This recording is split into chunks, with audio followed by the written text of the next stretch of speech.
அகர முதல எழுத்தெல்லாம் அறிய வைத்தானையன். அகர முதல எழுத்தெல்லாம் அறிய வைத்தானையன்.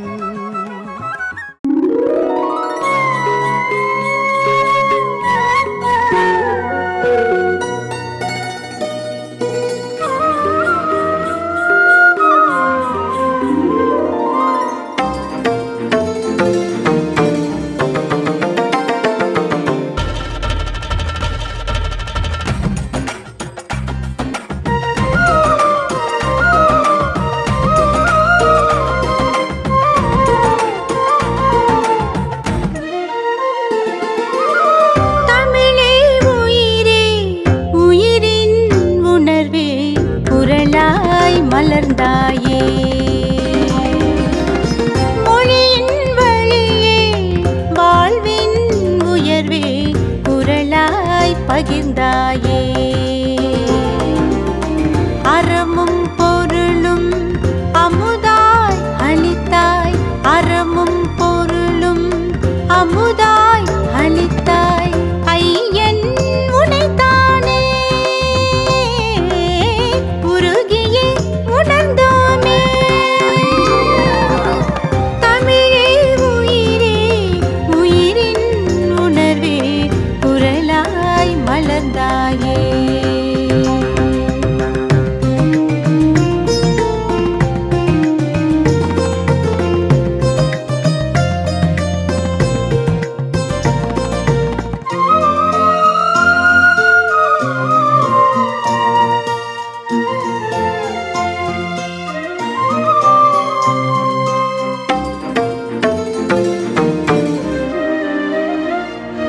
ஜதியோடு உந்தன் குரல் நாடி தாளலயத்தோடு சதங்கைகள் ஒலிப்போமே.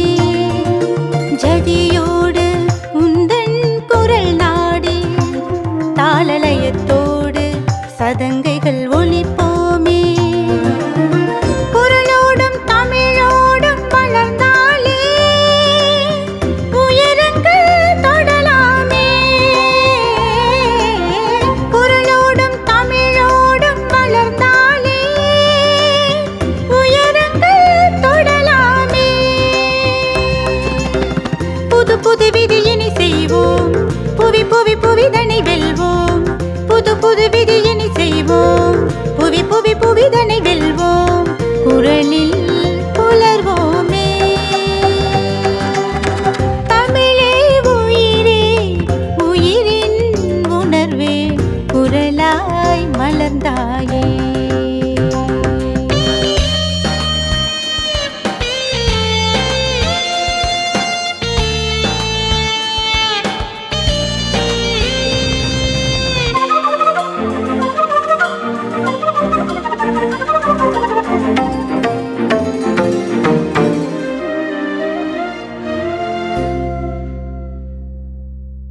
அதிகாரம் அடக்கமுடைமை.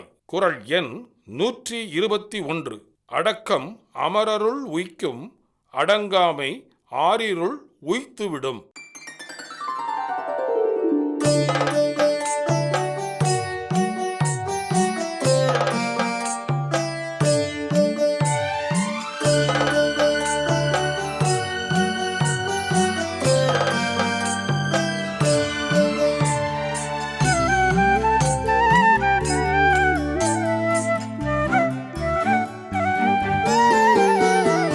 அடக்கம் அமரருள் உய்க்கும்,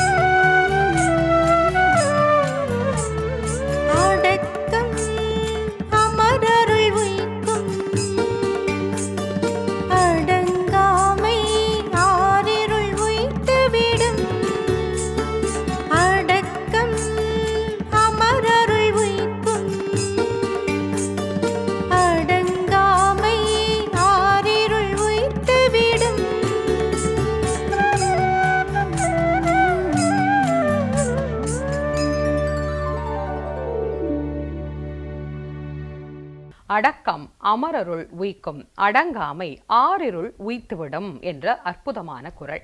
ஒரு அடக்கமான வாழ்க்கை அப்படிங்கிறதுக்கும் அடங்காத வாழ்க்கை அப்படிங்கிறதுக்கும் என்ன வித்தியாசம்? அடக்கம் அமரருள் உய்க்கும், அடங்காமை. இப்ப நம்ம கேள்வி கேட்கிறோம்ல, இதை செய் அப்படின்னு சொன்ன உடனே ஒரு கேள்வி பல பேருக்கு வரும், ஏன் செய்யணும், செய்யறதால என்ன வரும், அப்படி செய்யலைன்னா என்ன கிடைக்கும் அப்படின்னு. இந்த மாதிரி எதிர்காலத்துல நம்ம கேள்வி கேட்போம்னு என்னவோ தெரிஞ்சுதான் வள்ளுவர் அன்னைக்கே சொன்னார், அடக்கம் அமரருள் உய்க்கும்னு எழுதிட்டு போயிருக்கலாம்ல. ஆனா அதுக்கப்புறம் வர்ற அந்த பாதி வரியில என்ன சொல்றார்? அடங்காமை ஆறிருள் உய்த்து விடும். அதுக்கு பதிலும் சொல்லிட்டார், அடக்கம் யாரோடு? அமரருள் உய்க்கும், அந்த தேவர்களினுடைய நிலையை நமக்கு தரும் அப்படின்னு சொல்றார். அது என்ன தேவர்களினுடைய நிலை அப்படின்னா? உயர்ந்த நிலை, உயர்வான நிலை அப்படின்னு சொல்றோம்.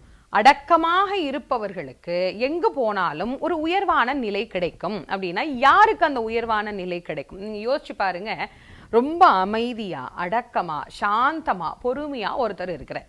ஒரு இடத்திற்கு அவர் போகின்ற போது, அந்த ஒரு கல்யாணத்துக்கு போறார், அல்லது ஏதோ ஒரு பண்டிகைக்கு போறார், ஒரு திருவிழாவுக்கு போறார், ஒரு சபையில நடக்கக்கூடிய ஒரு கூட்டத்திற்கு அவர் செல்லுகிறார் அப்படின்னா அவரை பார்த்தாலே எல்லாருக்கும் தெரியும், ஓ இவர் ரொம்ப நல்லவருங்க, இவர் ரொம்ப அற்புதமான மனிதர், ரொம்ப அடக்கமான மனிதர் அப்படின்னு எல்லாரும் பார்த்த உடனே எழுந்து அவரை வணங்கி, எவ்வளவு கூட்டம் இருந்தாலும் அவருக்காக வழிவிட்டு ஏதோ ஒரு பெரிய விருந்தினரை வரவேற்பது போல அந்த இடத்தில் அவருக்கான வரவேற்பு கிடைக்குது. அது அவரை எப்படி காட்டுதுன்னா, ஒரு தேவதை போல காட்டுதான் அவருக்கு. ஒரு தேவன் அங்கிருந்து இறங்கி வருகிற போது எப்படி இந்த மக்கள் அவர்களை வரவேற்பாரோ அது போல அடக்கமுள்ள ஒரு மனிதன் தேவர்களுக்கு சமமானவர்களாக இங்கே சித்தரிக்கப்படுகிறார். அடக்கம் அமரருள் உய்க்கும், அடங்காமை. அப்படி அடங்காம போனோடனே நம்மள மாதிரி பெரிய ஆளெல்லாம் யாரும் கிடையாது, நாம அப்படி நாம எப்படின்னு சில பேர் தன்னை தானே உயர்த்தி பேசிக்கொண்டு தனக்கு தான் எல்லாம் தெரியும், தான் தான் எல்லாம் வச்சு, யாருக்கும் நான் அடங்க மாட்டேன். ஒரு சபையில ஒருத்தவங்க இருங்க நீங்க பேசலான்னா, அதெல்லாம் இல்லை நான் பேசியே ஆவேன், நான் அப்படித்தான் செஞ்சே ஆவேன்னா, அவர் போற போது பாக்குறவங்களாம் என்ன சொல்லுவாங்க, இந்தால் இவர் வாட்டுக்கு பேசுவாருப்பா, இவர் யார் பேச்சையும் கேட்க மாட்டார், இருந்தாலும் மனுஷனே கிடையாது, நம்மளாம் யார் சொன்னாலும் இருந்தாலும் அடங்கவே மாட்டார், இவரெல்லாம் மதிக்கவே கூடாதுன்னு அவரே வலிய வந்து பேசினால் கூட அவரோடு முகம் கொடுத்து பேசாது அவரை மறுக்கின்ற சூழல் அங்கே ஏற்பட்டு விடுகிறது. அதனால்தான் சொன்னார், அடங்காமை ஆறிருள் உய்த்துவிடும். ஒரு இருளான ஒரு சூழ்நிலையை, ஒரு இருட்டுங்கிறது துன்பம் அப்படின்னு கூட நீங்க எடுத்துக்கலாம். இருள் என்பது ஒரு துன்பமயமானது, ஏன்னா வெளிச்சம் தான் இன்பமயமானது. அதனால்தான் அந்த வெளிச்சமயத்திலிருந்து எதிர்மறையான இருள் நிறைந்த இடத்திற்குள்ளே தள்ளப்பட்டு விடுகிறார். அது யாருக்கு வருது? அடங்காமல் திரிபவருக்கு. அப்படி ஒரு நிலையில் வாழாது நல்ல நிலையில் தேவர்களுக்கு ஒப்பான நிலையில் வாழ வேண்டும் என்றால் அடக்கத்தை கையில் எடுத்துக்கொண்டு வாழ ஆரம்பிப்போம்.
பேசு தமிழா பேசுவினுடைய மக்கள் ஃபவுண்டேஷன் மூலமாக நம்ம ஒரு மிகப்பெரிய ஒரு பசு சரணாலயம் அமைப்பதற்கான முயற்சியில் ஈடுபட்டிருக்கோம். இந்த சரணாலயத்தை அடுத்த 5 ஆண்டுகளுக்குள்ளார நம்ம முழுமையாக கட்டமைச்சு நம்முடைய பாரத பிரதமர் மோடி அவர்களுடைய கரங்களால் அதை திறக்க வேண்டும்ங்கிறது தான் என்னுடைய ஆசை. இந்த பசுக்கள் சரணாலயத்திற்கு என்னுடைய கான்ட்ரிபியூஷனாக நான் ஏதாவது கொடுக்கணுங்கிற எண்ண ஓட்டத்தின் அடிப்படையில் கிட்டத்தட்ட 10 ஆண்டுகளுக்கு மேலே நான் கலெக்ட் பண்ண கலை பொருட்கள் அனைத்தையும் விற்று அதன் மூலமாக திரட்டப்படக்கூடிய தொகை என்னவோ அதை இந்த மக்கள் ஃபவுண்டேஷனுக்கு இந்த பசு சரணாலயம் திட்டத்திற்கு என்னுடைய கான்ட்ரிபியூஷனாக கொடுக்க போகிறேன். இந்த பொருட்கள் அனைத்துமே நம்முடைய பேசு தமிழா பேச அலுவலகத்தில் விற்பனைக்கு இருக்குது. கீழே இருக்கக்கூடிய இந்த கான்டாக்ட் நம்பருக்கு நீங்கள் கால் பண்ணி இது பற்றின மேலதிக விவரங்களை நீங்கள் தெரிஞ்சுக்கலாம். அது மட்டும் இல்லாமல் மக்கள் ஃபவுண்டேஷனுடைய அக்கௌண்ட் நம்பரை இந்த வீடியோடைய டிஸ்கிரிப்ஷனில் கொடுத்துருக்கோம். நீங்கள் நேரடியாக அந்த அக்கௌண்ட் நம்பர் மூலமாகவும் உங்களுடைய கான்ட்ரிபியூஷன்ஸை கொடுக்கலாம். பேசு தமிழா பேசு ஒரு சேனல் கிடையாது, அது ஒரு இயக்கம்னு நான் உறுதியாக நம்புகிறேன். உங்களுடைய குரலை தான் நாங்கள் ஒவ்வொரு வீடியோலையும் பேசுகிறோம், உங்களுடைய மனசாட்சியை தான் நாங்கள் பிரதிபலிக்கிறோங்கிற ஒரு எண்ணம் எங்களுக்கு இருக்குது. அதே எண்ணம் உங்களுக்கு இருந்ததுன்னா தொடர்ந்து பேசு தமிழா பேசுவனுடைய முயற்சிகளுக்கு நீங்கள் கொடுக்கக்கூடிய ஆதரவை இந்த பசுக்கள் சரணாலயம் திட்டத்திற்கும் கொடுக்கணும்னு சொல்லி ரொம்ப தாழ்மையோடு கேட்டுக்கிறேன். உங்களுடைய அன்பாலையும் ஆதரவாலையும் தான் பேசு தமிழா பேசி இயங்கிக்கிட்டு இருக்கு. அதற்கு என்றென்றைக்கும் நன்றி.